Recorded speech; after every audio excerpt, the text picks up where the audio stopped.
If you want something out of life, if you want to change yourself, if you want to acquire something, if there's some goal that you want to reach, that is really not easy as some people will make us feel. That living your dream, changing your behaviors, overcoming negative habits, it's challenging. It's hard. Most people go through life never discovering what their talents are. Most people never develop their talents. They have skills and abilities, but if you don't nurture them, if you don't develop them, they will never serve you. Your gifts can take you many places if you develop your gifts. Most of us don't like to do those things that come easy to us. I've always loved to talk to people. I decided, taking this advice, to develop my skills as a speaker. And my gift has developed and it's taken me many places. You have something that you brought to the universe, and that if you decide that my life deserves my developing this, what I do well, and becoming the best at it, and mastering myself, and seeing what I have within me, if you decide to drop your buckets where you are and develop your gifts, I grant you, you'll never ever be without.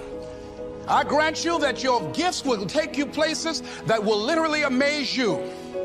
I grant you that if you begin to work to develop your gifts, you'll develop a strong sense of happiness. You'll get a larger vision of yourself, because part of beginning to get a larger vision of yourself, all of us need some area of our lives where we can have a feeling of competence. That people know when they think about this area, that's something you do. That you eat and sleep that, and that you do that, and people know it, and you know it, and you know that you know this. If you don't know anything else, you know this. Can you tell I know what I'm doing? Oh, hello. You know this. So you've got to work on it. When other folk are having a good time, you've got to have the strength of character to concentrate, to read, to digest information.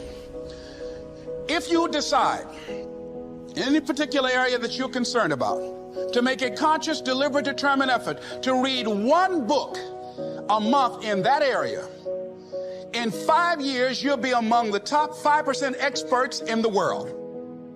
I read a minimum of 2 books a week. The average American reads only 1 book a year. If you decide that area that you love, that you are going to master that particular area, in this era of accelerated change, overwhelming complexity, and tremendous competition, as you begin to develop and expand your skills and your talents and your vision of yourself, you will always be in control of your destiny. The next thing is, whatever it is that you want to do, you want to do it massively. I have a friend who was telling me that his sales were down. I said, well, how many phone calls you make a day? He said, 25. I said, double them. Make 50 or 75 or 100. He said, oh man, that's just too much. I said, what do you mean too much? You behind on your bills? You talking about too much? You know one way to get back on your feet real quick is to miss 2 car payments? You talking about you're tired? There's no competition out here. Decide that you're going to push yourself. Most people won't do that.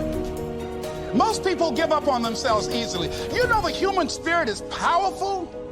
There's nothing as powerful. It's hard to kill the human spirit. They asked Benjamin Disraeli, a man who became the head of a country at a time when Jews were not allowed out after 10 o'clock. They said, how did you do it?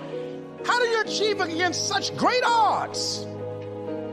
He said, nothing can resist the will of a people that will stake even their existence on the extent of their purpose for good.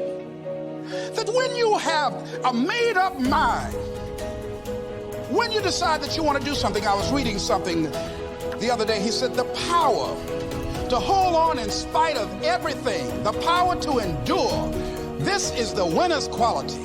The hunger, the ability to face defeat again and again without giving up. Greatness is a winner's quality. You have that quality within you. When you're hungry, you don't care about the facts. You don't care about the odds. Doug Williams played for the Washington Redskins, quarterback. John Elway of the Denver Broncos in the Super Bowl. Everybody was talking about Elway. After the Super Bowl, when Doug Williams made a historic passing game, they asked him, said, how were you able, in spite of all of that negative publicity saying that you couldn't win, how did you do it? He said, I ignored my critics. I just didn't pay any attention to them. I ignored myself because they kept on saying it so much. There were times I doubted whether or not I can do what I needed to do. There's a Doug Williams in everybody here. There's greatness in you. And you've got to learn how to tune out the critics outside and the critic inside. And since I'm going to do this, I'm going to harness my will. And I'm not going to let anything stop me. I deserve this.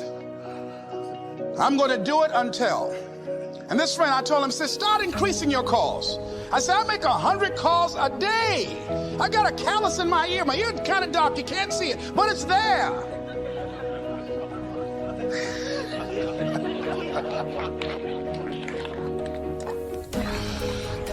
His sales have increased. He's working harder now. The other thing is that if you want something, you have got to be relentless. You've got to learn how to become resourceful. You've got to learn how to become creative.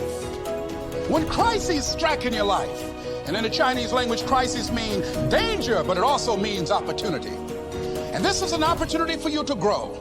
And you've got to be so relentless, regardless of what comes down the pike, that you're always looking for a way to get over, always looking for a way that you can break through, always looking for a way that you can win, always looking for a way that you can strike a telling blow.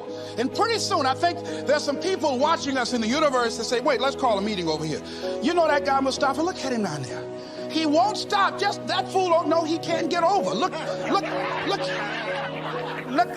here. Why don't we do this? Let him go and let's mess with somebody else. Let him go on through.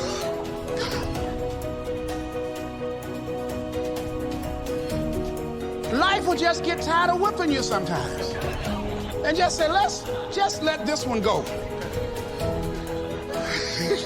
I believe this. Now, nobody's told me this, but I just kept on kicking. I didn't have sense enough to stop. I was intelligently ignorant. I didn't know what I couldn't do. So I just tried anything. And the fascinating thing about life, because you can't get out of it alive, you might as well have a good time, you know? You might as well have a good time. Live your life with passion, with some drive. I was giving a seminar the other day, and I mentioned that I was going to do some training in August with some young teenagers and take about 100 away to a 2 or 3 day camp and wipe them out. Been working on this. So after the speech, one of the parents walked up to me and said, Mr. Brown, I'd like for you to do something for my son. He's not motivated.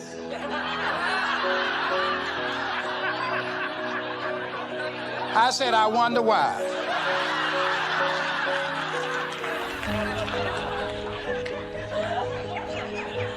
I wonder what's wrong with him. He had no fire whatsoever. See, what you do speak so loudly, folk can't hear what you're saying. And so if you don't have any fire, you know, you've got to watch the people, the relationships that you develop. Have people of kindred mindsets.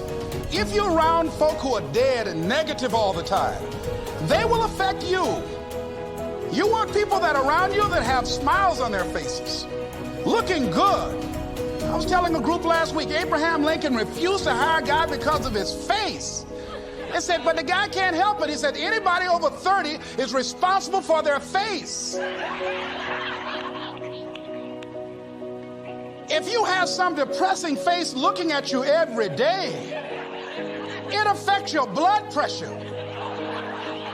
keep these dead faces away from you, it's contagious. This is serious. So you've got to watch your countenance, watch your face, have an uplifted expression, watch your body posture. All of these things affect you psychically. You got to be the kind of person that you are fearless. Fearless. Folk leave fearless people alone. There's some people walk through a neighborhood and every dog in the neighborhood would bark at them.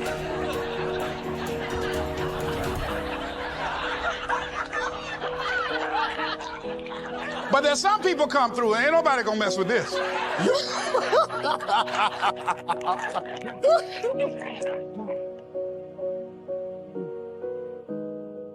You are unstoppable. And because you are unstoppable, because you've got power that you haven't even begun to use yet, you owe it to yourself to release your brakes. How many of you have the experience of pulling out of your driveway and you mashed on the accelerator and the car was just going, it couldn't move, and you mashed harder and it couldn't move, and then you discovered you had your emergency brakes on, and then you release those emergency brakes and it goes, choo. Have you ever had that experience before?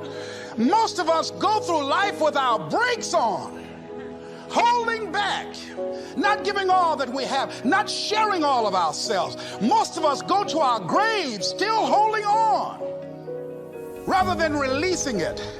What are some of those things that keep us from releasing it? Because of past experiences, past defeats, past pain. We look back, well, it didn't work out then. It probably won't work out now. Many people get confused their performances with who they are. I was reading Pat Riley, the coach of the Los Angeles Lakers.